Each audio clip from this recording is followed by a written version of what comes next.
Hello. So, I thought I'd say something very important that just came up. As I was actually learning to find back my singing abilities. I used to sing earlier, and somehow I didn't sing sometime in between. Then I thought, and then I've been dealing with communication issues, with being able to communicate effectively, to communicate what I need to say in the course of my work, in the course of what I consider as my attempt to make the world a better place to live in. I found that communication is a challenge that I'm facing,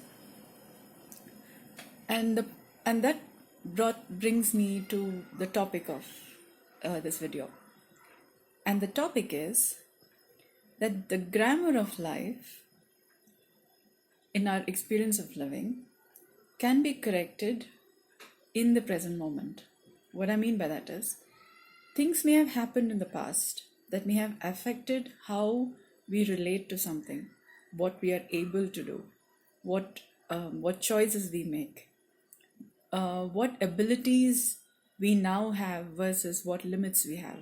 The limits we have may have one way or the other come from past experiences, and we will be able to know what those limits are in the present moment. For example, I just turned on this light. There's this LED flashlight. I got a feedback. Somebody was kind enough to give me a feedback to improve the lighting and audio quality and some working, and the background. I'm yet to work on all of that, but little by little, yeah. So I'm making a correction with the light. So when I turned on the light, I was taken aback. I was just frozen, and that's when I realized that I may have been encountering this earlier, but not quite paid attention to it. But it came to my attention that I was freezing, yeah. And then in the work that in course of my training, I came to know I also trained in somatic experiencing, and one of the things that did come to my attention is a thing called titration. What that means is, you have an experience of limitation in the present moment, become aware of it, and then stay in the presence of it as long as it gets to the point where it becomes uncomfortable, like really uncomfortable. Then you switch off from there, or rather you remove yourself from that influence. So what I did is I turned off the light, turned off the light, stayed until I could feel the activation too much coming down, reduced, and then again expose myself to that light, to the source, and then see how am I responding to it. So there is a certain down regulation that happens, which means the degree to which I'm affected by that which has been limiting me has a lesser effect on me, and that's one of the ways by which excuse me, I can defreeze my experience, and thereby be lesser limited by this experience which may have come about from some past experience. And now this is regarding this experience. Now I was talking in terms of singing, yeah. So I tried.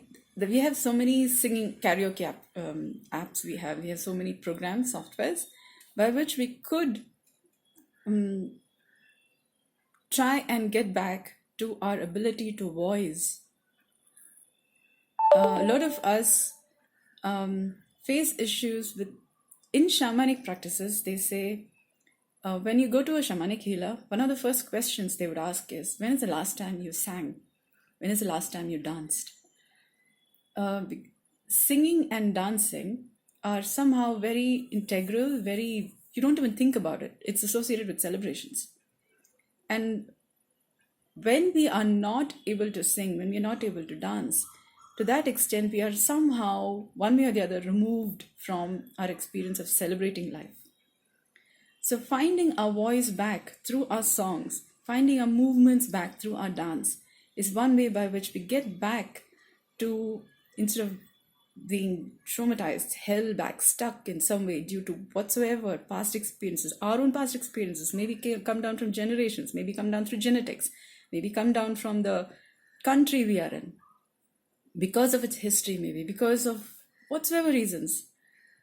If you're not able to sing or dance, in some way or the other, there is a stuckness in the flow of life.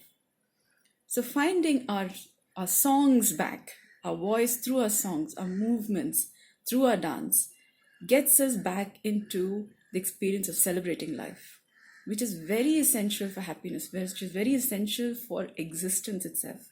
If the less and less somebody is able to move or, sing and experience happiness, to that extent, we are sort of dying, because we are not able to move with the flow of life. When there is no joy, that's how a baby shrivels. I mean, the chances of thriving comes less.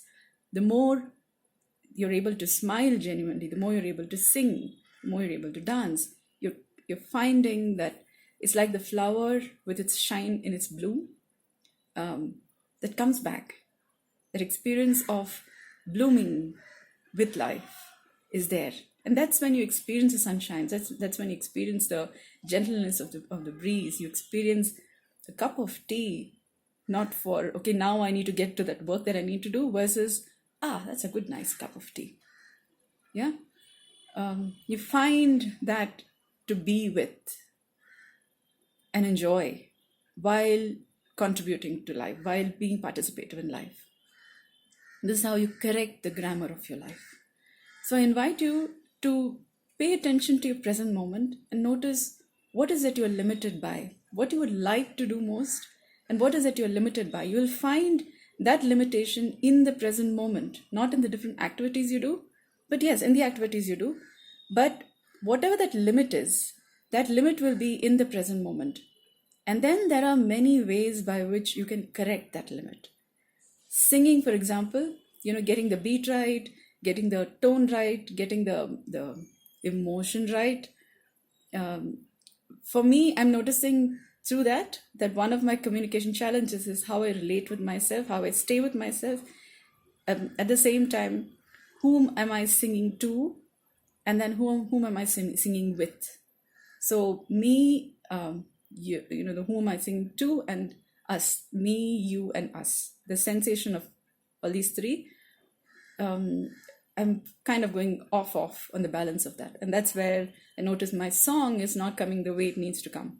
So through singing, I'm trying to correct all of that imbalance, and thereby better my communication skills, because that's what I want to better at, in what I would like to accomplish in life. Yeah. So you can notice your limitations in the present moment, and then there are all these fun ways by which you can correct that, which is very important for you, to where you would like to get to in life. I invite you into these inquiries, and I keep doing things like this, experimenting like this, so different things. So I've come quite a way in this way. So if I may be able to give a few tips, maybe, or guide in one way.